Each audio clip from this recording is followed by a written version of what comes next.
Amém?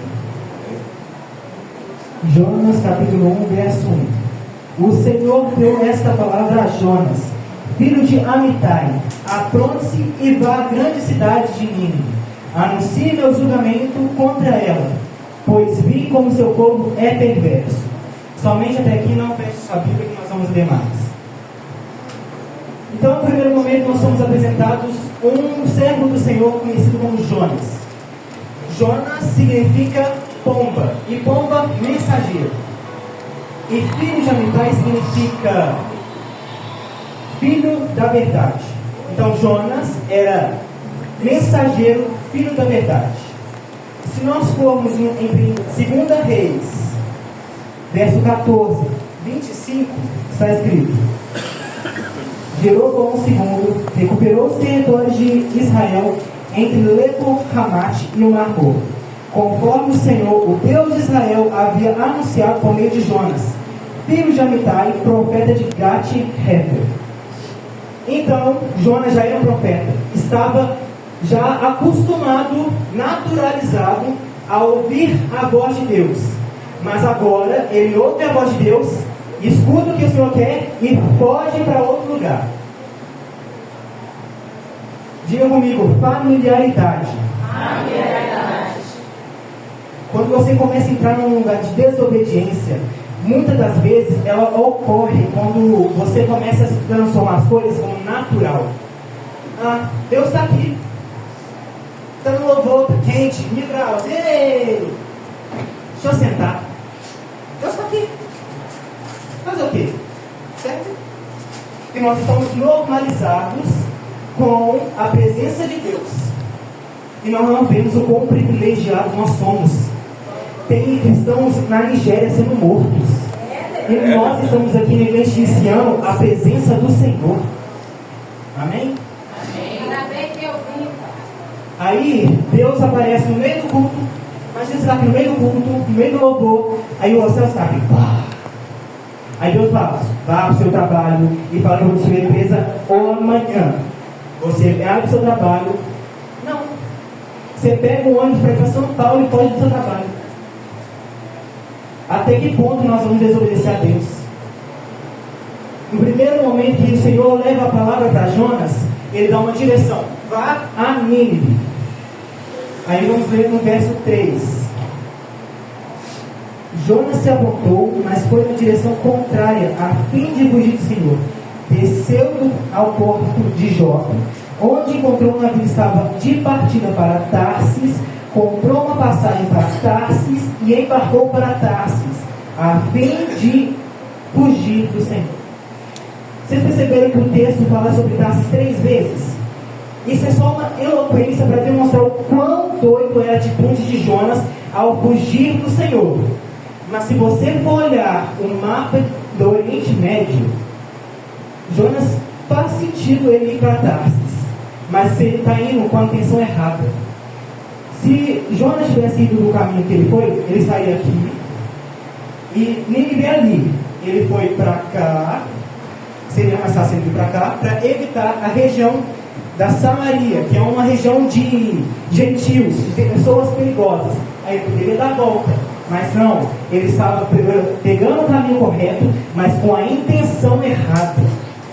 E muitas das vezes, quando a gente começa a andar em desobediência, a gente pode até estar no lugar certo, mas vamos estar fazendo a coisa errada. Nosso coração está fazendo o que é errado. Amém? Muitas das vezes o Senhor nos dá uma oportunidade. A janela é de Deus, mas ela não te livra da responsabilidade. Deus pode te dar um trabalho, Deus pode te dar um emprego, pode te dar uma faculdade boa, pode te dar 1001 coisas, mas Ele te dá a responsabilidade de cumprir com o seu dever, com aquela coisa que Ele te deu. Aí ao invés de você cumprir, você larga tudo e fala: está na mão de Deus. Está na mão de Deus, você também não colabora. Só que eu quero que vocês analisem um pouco mais adentro da palavra. Aqui fala que Jonas comprou a passagem. Quando fala que Jonas comprou, qual era o trabalho de Jonas? Qual era o trabalho de Jonas? Era profeta. Então, de onde viu o sustento de Jonas? De Deus. Deus dá o coelho para ele e ele joga fora. É como se ele tivesse dito: eu não quero. E é o que nós é mostrado aqui. Quando ele compra a passagem, é como se ele tivesse. Deixa eu explicar um pouco melhor. Deus dá o dinheiro para ele fugir com o dinheiro do Senhor. Ele dá o que o Senhor necessita para se sustentar, para fugir. Quantas das vezes nós estamos fugindo do Senhor com aquilo que Ele nos entregou? Eu não quero esse chamado. Mas não tem como fugir. Ou você tem um chamado ou o chamado te tem. Jonas era uma pessoa que tinha um chamado. Já Paulo era o chamado que tinha Paulo. Tanto que Paulo se alegrava quando estava na prisão, por estar entregando as cartas e evangelizando as pessoas, cada vez mais. E a história de Jonas não é apenas uma história de desobediência, mas uma história de falso temor, ou pouco temor, ou falta de temor. Amém? E aí eu quero que vocês prestem atenção no que era o barco. O barco naquele momento estava indo para Tarsis. O propósito do barco era levar.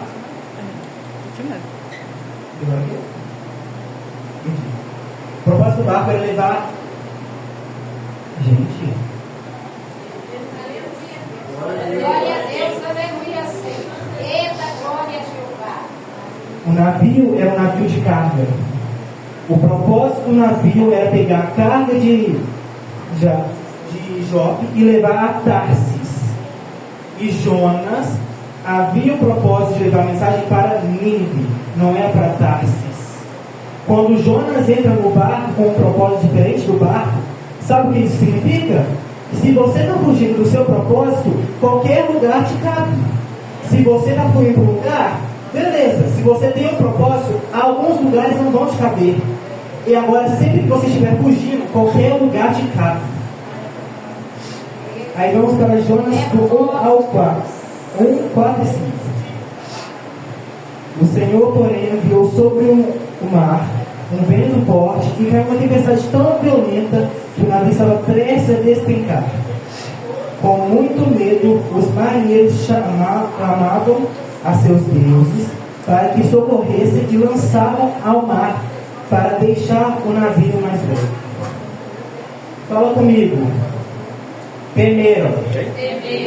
Mais alto. Temeram. Clamavam. Mais alto. Clamavam. E lançavam. Tem gente que está clamando por você e você vai lá fazer o quê? Nada. Tem gente que está clamando mais e mais a cada dia, buscando mais ao Senhor, e você está onde? Parado. Até quando você vai parar e largar o que o Senhor te entregou? Aí a gente pode ler no verso 6. Verso 6 não, no 5 ainda. Enquanto isso, Jonas desceu ao porão, deitou-se e dormiu. Está tendo uma tempestade. Tem gente que está clamando. Tem gente que está temendo. Tem gente que está lançando coisas no mar. Jonas desce ao porão. Naninha, bora dormir. Quantas das vezes nós fazemos a mesma coisa? Nossa casa está um caos. Vou dormir. Vou assistir uma série. Vou assistir um filme. Deixa quieto. Deixa para lá. Deixa para depois. Mas o Senhor está falando: não é hora de dormir. Vá consertar. Tem gente que está preso no mesmo pecado desde sempre. E está lá: não, vou dormir. Vou descansar. Uma hora passa. Não é assim. É se entregando a Deus cada vez mais. Amém?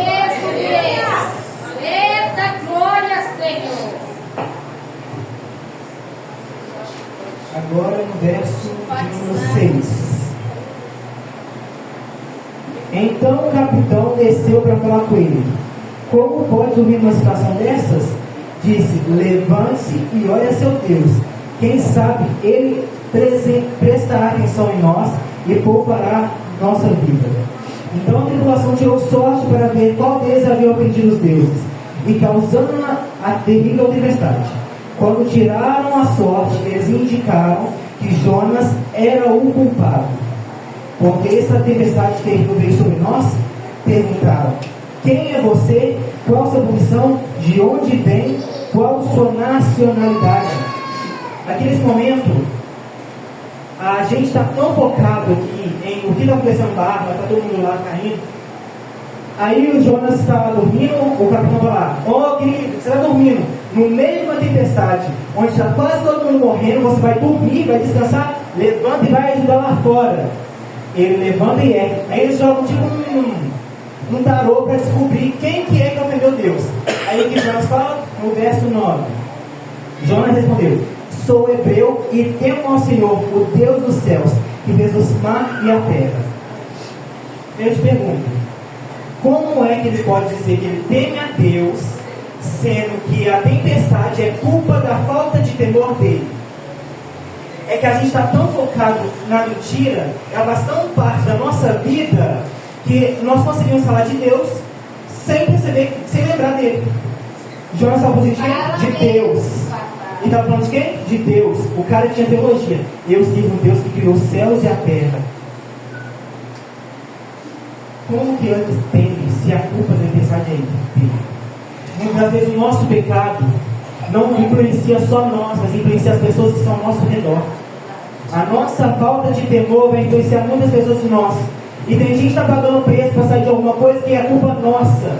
Aí está lá: Senhor, o que foi que eu fiz para ela pagando isso? Mas às vezes a culpa nem é dele, a culpa é de quem está acompanhando ele. Amém? Aí nós vamos continuar em Jonas 10. Os marinheiros ficaram apavorados quando ouviram, pois Jonas já havia lhes contado que estava fugindo do Senhor. Por que fez essas coisas? Disseram. E visto que a tempestade piorava cada vez mais, perguntaram: o que devemos fazer com você para que a tempestade se acalme? Jonas respondeu: jogue-me ao mar e ele voltará a ficar calmo. Eu sei que essa terrível tempestade é culpa minha. Em vez disso, os marinheiros remaram com ainda mais força para evitar a embarcação à terra, mas não conseguiram, pois o mar tempestuoso havia se tornado muito violento. Então clamaram ao Senhor e disseram: o Senhor não deixe morrer por causa deste homem, e não nos responsabilize pela morte dele. O Senhor, tu sabes o motivo por que enviaste essa tempestade. Depois os marinheiros pegaram Jonas e o lançaram no mar. E no mesmo instante, a furiosa tempestade se acalmou. Espantosos com o grande poder de Deus, os marinheiros lhe ofereceram um sacrifício e firmaram um compromisso com ele. O que nós conseguimos entender dessa parte aqui agora? Deus mandou uma tempestade sobre o mar. Agora Jonas fala que a culpa dessa tempestade é dele. E agora Jonas volta a temer ao Senhor e fala a ele sobre os deuses dele. Até então, aquele povo que estava clamando a outros deuses conhecia o Deus de Jonas? Não. Só que no momento que Jonas é lançado no mar, o poder de Deus acalma a tempestade e aqueles homens se rendem ao Senhor. Aleluia! Muitas das vezes nosso temor, nossa mudança de vida vai gerar arrependimento nas pessoas com a nossa vida.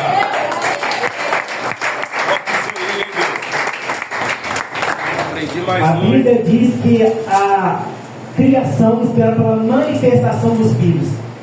Quem não te garante que Jonas não estava naquele barco que o Senhor mandou ele para falar do nome dele para aqueles marinheiros? E muitas vezes o Senhor está nos colocando dentro do barco, nos dando uma oportunidade de estar num lugar, pegando a palavra dele, e nós não estamos fazendo isso. Estamos fugindo no nosso chamado. O seu trabalho é um lugar de ministração da palavra. Onde quer que você esteja, é uma ministração da palavra. Amém?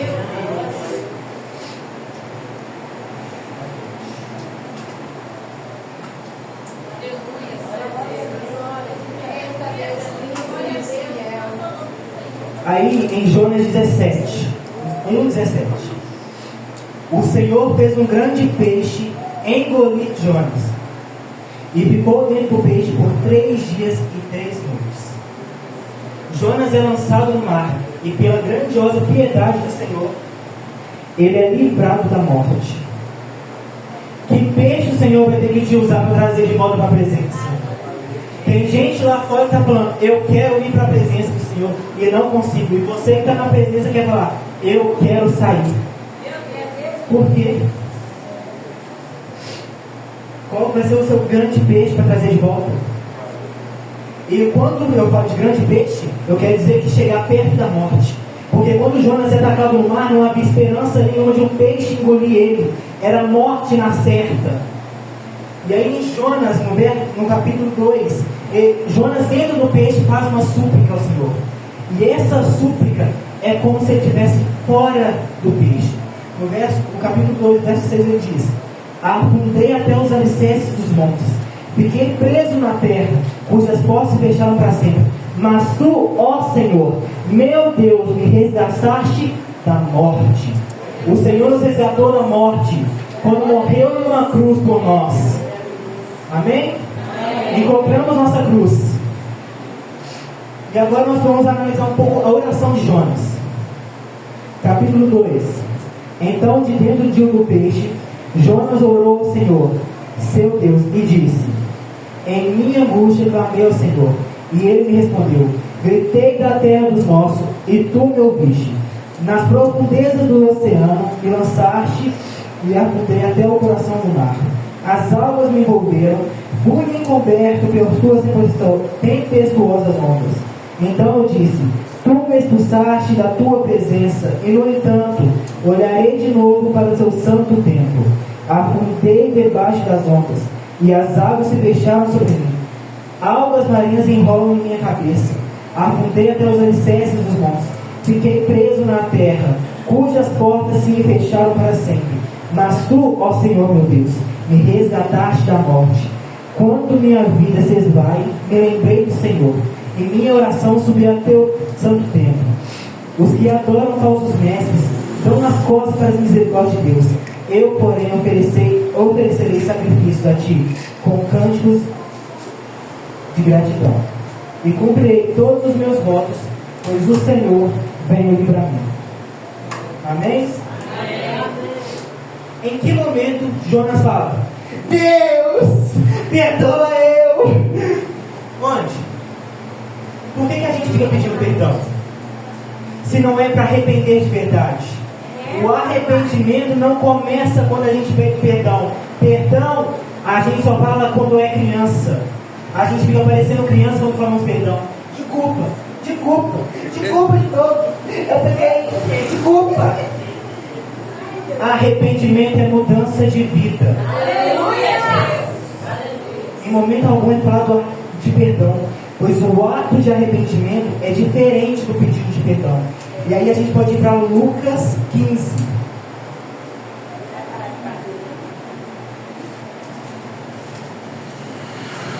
Em Lucas 15, o Senhor Jesus está contando uma parábola. 3 parábolas para ser exato: a da ovelha perdida, da moeda perdida e do filho perdido. Explicando o contexto previamente. Jesus estava falando com os pecadores, chegaram os fariseus e criticaram Jesus por fazer isso. Aí Jesus quis contar uma história sobre como o pai se sente alegre quando o filho volta para casa. Aí, primeiramente, tem 3 tipos de públicos: os fariseus, os pastores e as mulheres. Aí começa contando a primeira parábola para os pastores.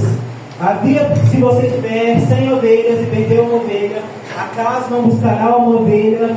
Acaso não largará as 99 ovelhas e buscará a que perdeu? Aí o Senhor continua: quando encontrar, voltará e convidará seus amigos e familiares a fazer uma festa, e se alegrará. Assim será o céu quando um pecador se arrepende. Aí ele vai conquistar um segundo outro público, que é o público das mulheres, que ele conta da moeda perdida.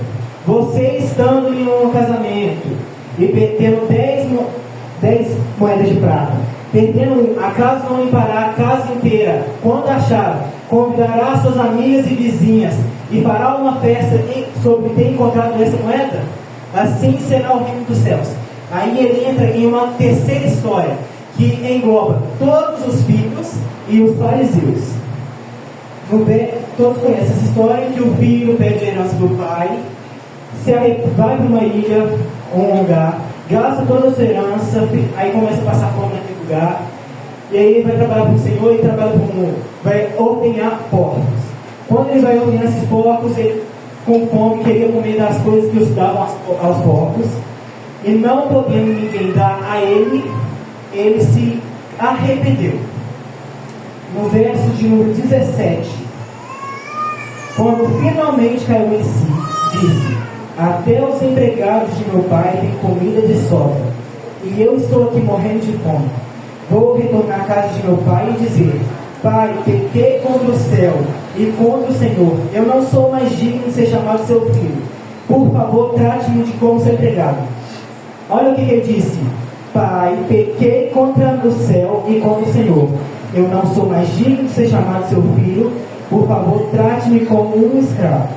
Então voltou para a casa de seu pai. Quando ele ouvia de longe, seu pai ouviu, cheio de compaixão, correu para o filho e o abraçou. O filho disse: Pai, pequei contra o céu e contra o Senhor, e não sou mais digno de ser chamado seu filho. Aleluia, Deus meu. Em que momento o filho pródigo pede perdão? Deixa eu te explicar como é que acontece o arrependimento. O arrependimento começa quando você começa a se comparar. O que eu estou fazendo neste lugar? O que eu estou fazendo da minha vida? O que eu estou arrumando com a minha vida espiritual? O que eu estou fazendo aqui? Olha para os filhos de Deus. Eles têm a presença e olha onde é que eu estou. Miserável, pedindo até as sobras de alimentos que dão aos porcos. Então, primeiro começa o pensamento. O arrependimento começa aqui, quando você começa a se comparar. Logo em seguida, o segundo momento de arrependimento é quando ele começa a agir. Voltarei para a casa de meu pai. Então, ele não fica lá, vou ir. Ele se levanta e vai. O arrependimento começa quando você quer mudar. O arrependimento começa quando há mudança. E ele vai comprovar ainda mais que não é necessário mais a pedição de perdão. A gente pode ir para Lucas 23:40, onde Jesus está sendo crucificado. Do lado deles tem dois ladrões. Um ladrão fala, começa a humilhar Jesus: você não é o Senhor? Desce aí, salve-se a si mesmo. Do outro lado nós temos um ladrão que fala o quê? Por que você não para de ir com isso? Vamos ver isso. 23:40. Mas o outro criminoso o repreendeu: você não teme a Deus em mesmo ao ser condenado à morte? Nós merecemos morrer por nossos crimes, mas este homem não cometeu erro algum. Então ele disse a Jesus: lembre-se de mim quando vier no seu reino. O ladrão pediu perdão? Não. Ele primeiramente pensou: eu estou errado, eu mereço estar aqui, mas ele não. Ele começa a comparar na sua mente. Logo em seguida ele começa a declarar: lembra-se de mim no teu reino. Já é uma mudança de caráter. Ele assume o erro dele, assim como foi com Jonas. Jonas assumiu o seu erro quando estava dentro do peixe. Senhor, assume o meu erro, me lance no mar. Foi lançado e foi pegar em Nínive depois. Logo em seguida temos o filho pródigo que se assume seu erro. Gastei a herança, estou na miséria, me arrependo por ter feito o que eu fiz. E agora temos o ladrão na cruz falando a mesma coisa: me arrependo dos meus crimes. No meu leito de morte, eu me arrependo. Arrependimento não é pedido de perdão, é mudança de vida, mudança de caráter.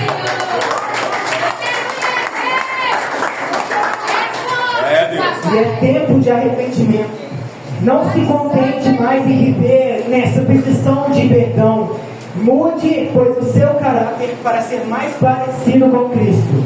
Amém? Amém. E assim eu quero que vocês coloquem de pé para orar pelo Senhor.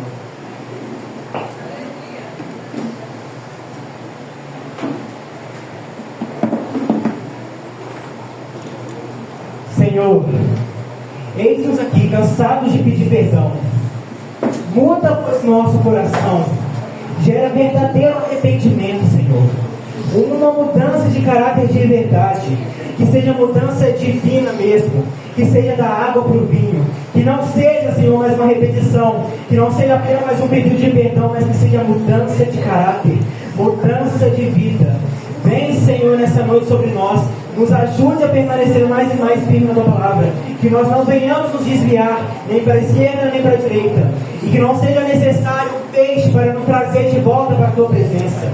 Que não seja necessário chegarmos perto da morte para entender o quão necessitamos do Senhor. Amém. Gabriel,